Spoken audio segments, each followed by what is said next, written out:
Servus und Hallo zum dritten Teil unserer Motorradtour in den Dolomiten. Heute zeigen wir euch ein paar weniger bekannte Pässe, wie zum Beispiel den Duran-Pass, den Staulanzer-Pass und den Sipiana-Pass. Aber auf dem Weg zu den 3 Zinnen fahren wir auch zwangsläufig über den bekannten Pass Tre Crocchi.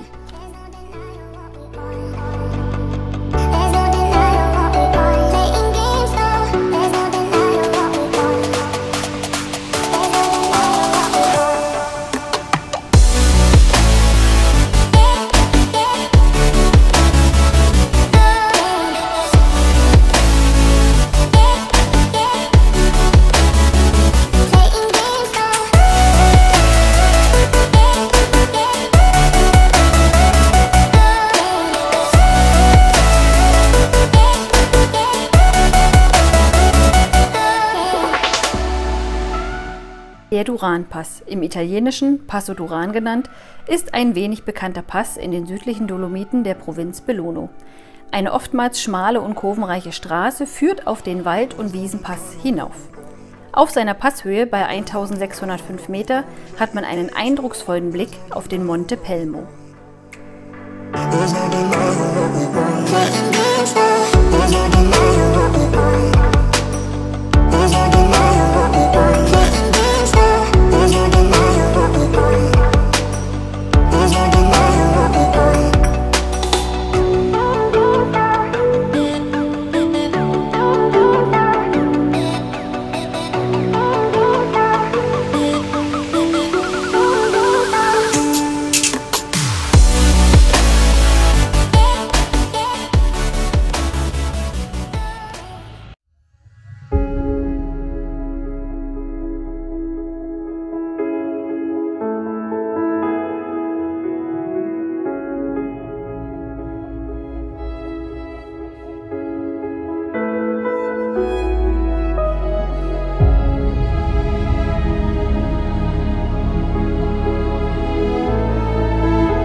Klein, aber fein, so charakterisiert man den 1773 Meter hohen Staulanzer-Pass am besten.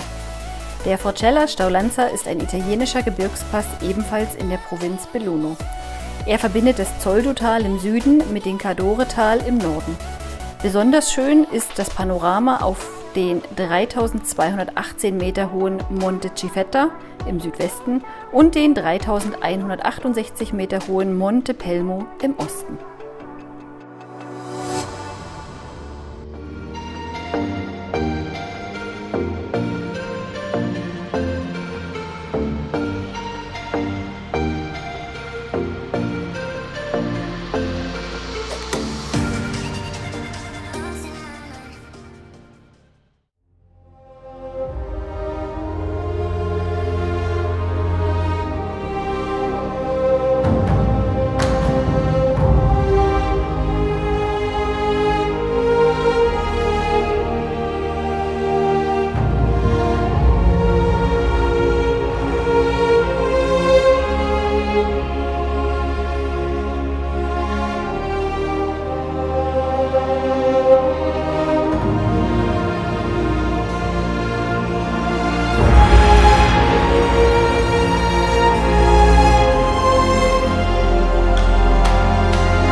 Der Tre Crocchi Pass, italienisch Passo Tre Crocchi, verbindet die Olympiastadt Cortina mit den 3 Zinnen. Von seinem 1809 Meter hohen Sattel bietet sich ein guter Blick auf einige Hauptfiguren der Sextener Dolomiten, den Monte Cristallo, die 3 Zinnen und die Marmolata-Gruppe. Biegt man in Richtung Toblach ab, führt einen der Weg am Misurinersee vorbei zu den 3 Zinnen.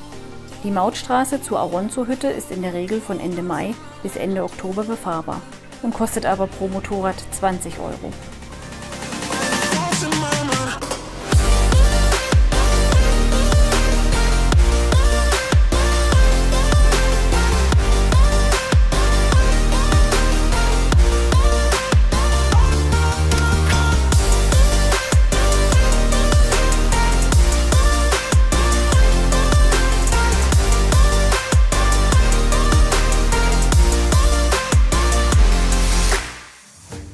Der Zibiana-Pass ist auch ein wenig bekannter Straßenpass in den südlichen Dolomiten. Auf der Passhöhe des Forcella Zibiana bei 1530 Meter befindet sich das ganzjährig geöffnete Gasthaus. Also perfekt, um eine Pause zu machen und den Tag Revue passieren zu lassen.